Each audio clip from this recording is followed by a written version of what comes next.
Ethiopian Investment Holdings, which is a strategic investment arm of the government of Ethiopia, as well as the Dangote Group, have signed a shareholders agreement to develop, construct, as well as operate a world-class urea fertilizer production complex in Gode, Ethiopia. Before the headlines, before the televised pleas for help, there was the land. A continent not of lack, but of profound abundance. It didn't begin with famine. It didn't begin with foreign aid. It began with a deep ancestral knowledge of the soil, with sophisticated irrigation systems and trade routes that crisscrossed the continent for millennia. It began with Africa, a cradle of agriculture, planting seeds not just to feed its own thriving communities, but to contribute to a global tapestry of sustenance. But a different story began to be told. For centuries, the narrative of Africa was seized, rewritten by outsiders with pens dipped in prejudice and agendas of control. Explorers, missionaries, and colonial administrators became the self-appointed authors of a continent's identity. They painted a simplified, tragic portrait, a continent of perpetual need. They reduced thousands of cultures and vast, diverse landscapes into a single, pitiable image, a continent of outstretched hands. They told a tale of dependency, meticulously crafting a fiction of a land unable to sustain its own people. This wasn't just a story, it was a strategy, a narrative that became a powerful tool of economic and political control. It justified the extraction of resources, the imposition of unfair trade terms, and the creation of a global system that profited immensely from Africa's manufactured weakness. By framing the continent as a perpetual charity case, the world could ignore its own role in creating the very conditions it claimed to be solving. This narrative, a tool of control, served a world order that profited from Africa's supposed weakness. It was a story designed to keep a giant on its knees, a psychological barrier conditioning generations to look outward for salvation, to aid agencies, to foreign governments, to anyone but themselves. It was a calculated campaign to sever the connection between the people and their own land, to make them forget their own immense inherent power. And the world grew comfortable, even complacent, with this version of reality.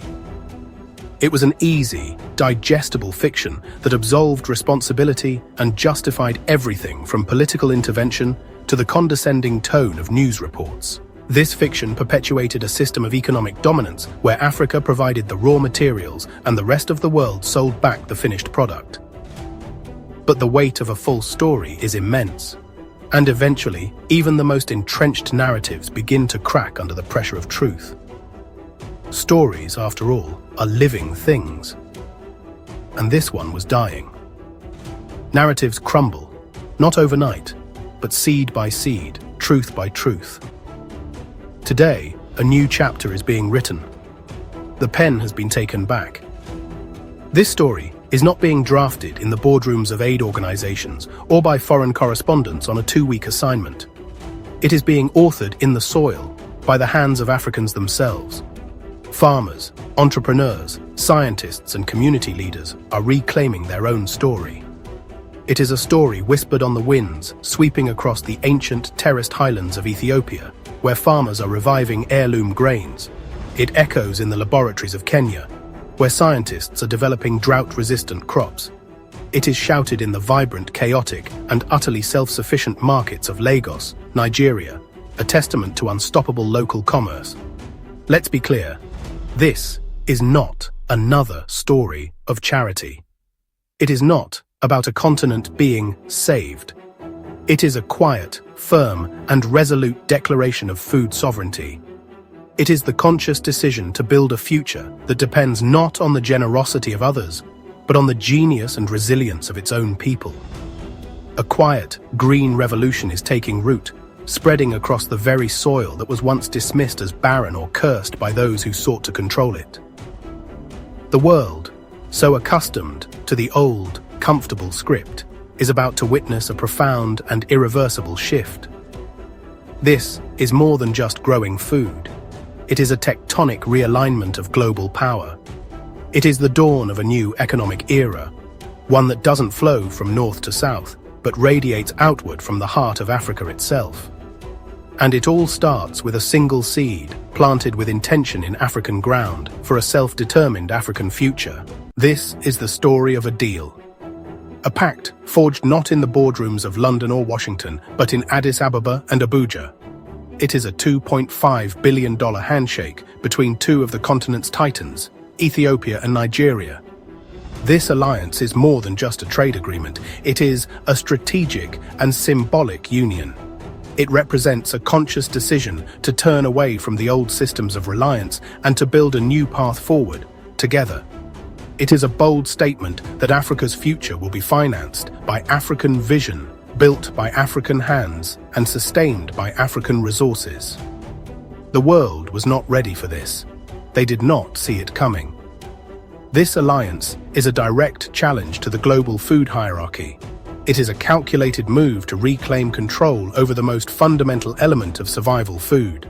For too long, Africa has been a net importer of food, a paradox for a continent blessed with vast arable land and a youthful, energetic population. This deal aims to shatter that paradox forever. It is a plan to transform Africa from a continent that imports to a continent that exports. It is a vision to turn the motherland into the world's breadbasket, but this time on its own terms. The tremors of this partnership are just beginning to be felt across the globe.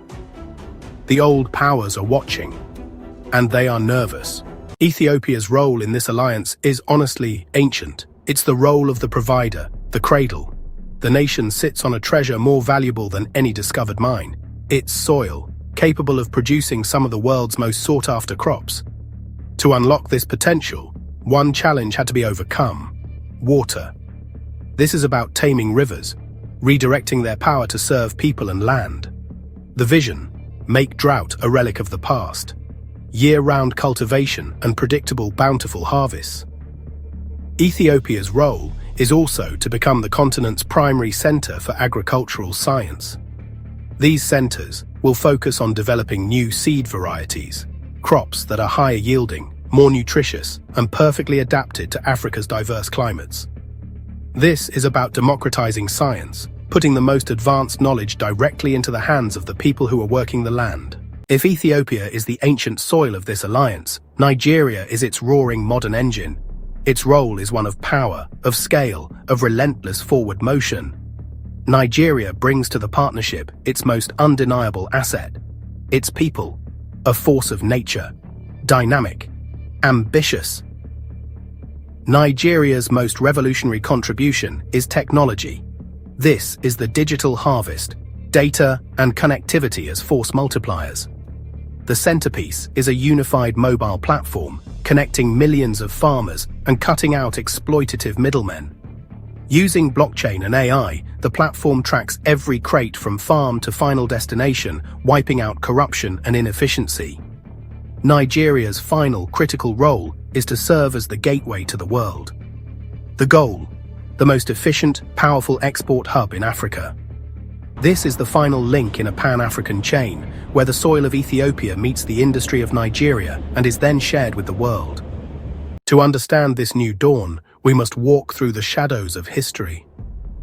The food dependency that plagued Africa wasn't a natural state. It was a deliberate creation of the colonial project. They systematically dismantled traditional farming systems and imposed a brutal system of monocropping, not for food, but for export. This was an act of ecological violence. The scars are still visible on the land today. Colonialism taught the land to produce for others, and in doing so, taught the people how to starve. The colonial project didn't just change what Africa grew, it changed what Africa ate. This was the colonial menu: a diet of dependency. African communities were weaned off their traditional foods and made reliant on imported calories, a shift presented as a sign of modernity. Even after political independence, the ghost of dependency remained, haunting the continent.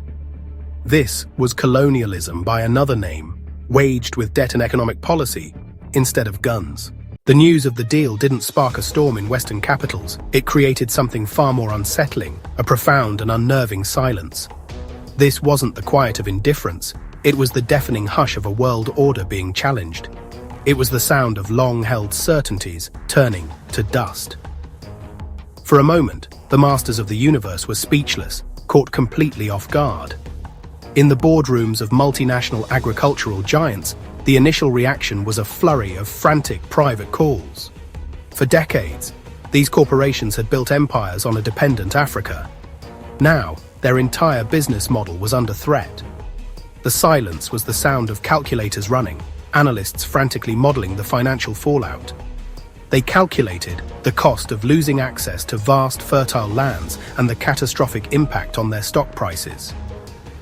This panic wasn't about just one deal, it was about the precedent.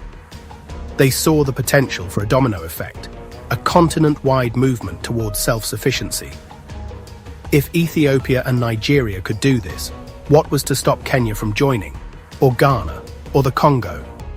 They envisioned a cascade of nations breaking free from the chains of dependency. This corporate anxiety bled upwards, rapidly infecting the political sphere. The panic quickly translated into political anxiety. An Africa that could feed itself was an Africa that could say no. No to IMF-imposed austerity measures. No to trade deals that favored Western corporations. No to political pressure in the United Nations. The architecture of post-colonial influence was threatening to crumble. This fear began to manifest in a classic strategy of destabilization. They wouldn't attack the deal directly, that'd be too obvious. Instead, they'd work to sow doubt. The first salvos were fired in the press. Western media outlets, citing anonymous sources, began publishing a barrage of skeptical stories, questioning the deal's feasibility and hinting at hidden corruption. Behind the scenes, the whispers grew louder. The empire, though shaken, was getting ready to strike back, not with armies, but with whispers and influence. Well-funded lobbyists began making their rounds in the halls of power, framing the deal not as progress, but as a threat to stability and free markets. But the deepest panic was not economic or political, but narrative. The entire modern identity of the West is built on the story of the benevolent world helping the helpless global South. It's a story told through charity campaigns and heart-wrenching images, positioning the West as the perpetual savior and Africa as the perpetual victim. The Ethiopia-Nigeria alliance presents a competing narrative. Africa as subject, not object. Africans as agents of their own uplift. It's a story not of handouts, but of handshakes between equals. Not of dependency, but of interdependence, of two African giants pooling their resources to solve their own problems. They couldn't comprehend an Africa that didn't need them to write its story.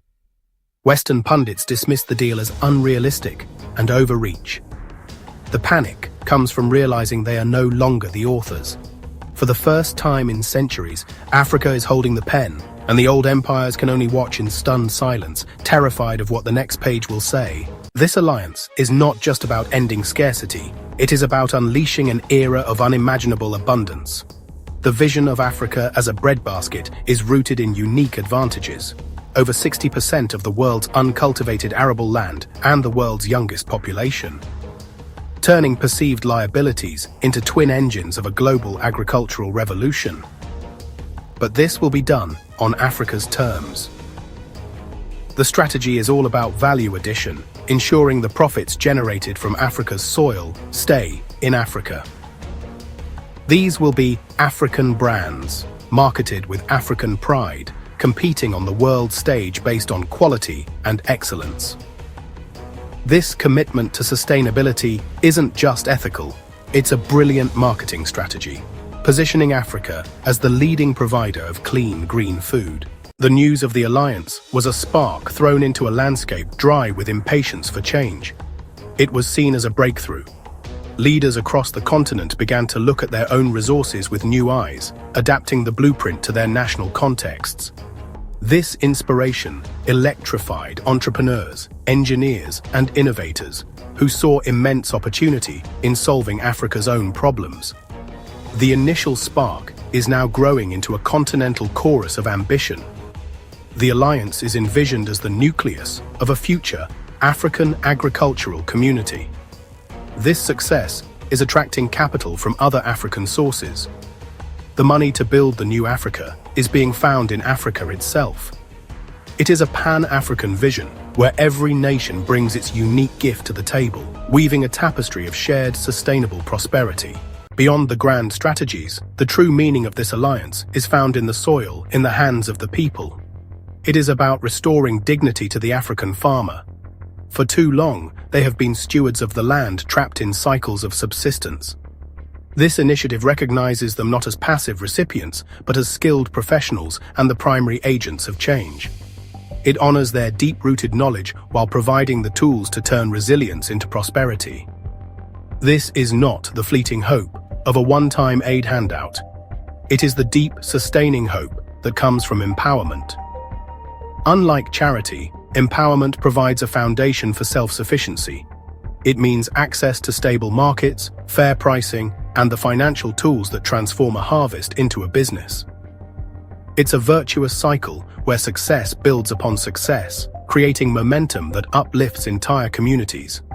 For families, this project means security. It is transforming the kitchen table conversation from scarcity and survival to growth and investment. This stability means better nutrition, access to healthcare, and the ability to send children to school with confidence. The discussions are no longer just about the next meal, but about the next generation, about expanding the farm or funding a child's education. This alliance is a direct answer to one of Africa's greatest challenges: its youth. For too long, the choice has been between rural poverty and risky migration. This initiative shatters that false dichotomy. It is creating a powerful third option: to stay and build. It's a fundamental shift, turning a potential demographic crisis into the continent's most powerful engine for growth, giving them a compelling reason to invest their talent at home. This makes agriculture exciting, a field of innovation. They are not just earning a salary, they are participating in the liberation of their continent. Young Africans are at the forefront of agtech, piloting drones for crop monitoring and using data analytics to maximize yields. They are proving that the farm can be as innovative as any tech startup, creating a dynamic career path for a new generation. This sense of mission is a powerful magnet, pulling talent back from the diaspora, turning the brain drain into a brain gain. Professionals are returning with world-class skills and a burning desire to contribute. They are the first generation that can truly see a future where Africa's wealth serves Africans, and they are seizing it with both hands. They see the chance to build a legacy, to be the architects of a self-sufficient continent. They said Africa could never feed itself. They said Africa must always import to survive. But Africa has planted a different truth. This truth is written in the language of irrigation canals, of scientists in African labs, and of satellites tracking food across African-built trade corridors. This is the story of a promise fulfilled. It proves the most powerful act of revolution is not to pick up a gun, but to pick up a seed. This story is being written for the children, the generation that will grow up in a world where the image of Africa is not one of hunger, but of abundance. Africa's soil has always been rich. Now, it will feed the world on Africa's terms. This is Insight Africa, where the future grows from African soil.